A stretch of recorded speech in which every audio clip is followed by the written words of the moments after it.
গাদলা ভাজার রেসিপি নিয়ে চলে এসেছি। উনান জ্বালিয়ে নিয়েছি, কড়াইটা উনানে বসিয়ে দেবো।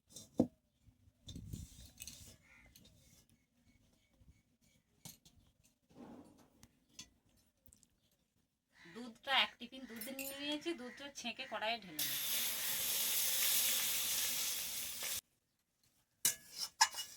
দুধটাকে আস্তে আস্তে নেড়ে নিতে হবে। অনবরত দুধটা না নাড়লে নিচে ধরে যাবে। আমি অনবরত দুধটা নেড়েই যাবে।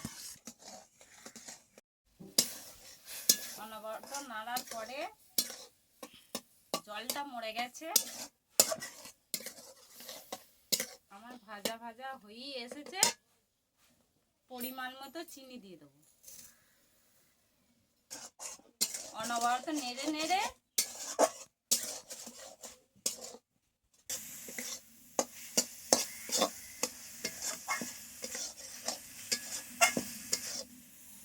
আমার গাদলা ভাজা হয়ে গেছে, এখন নামিয়ে নেব।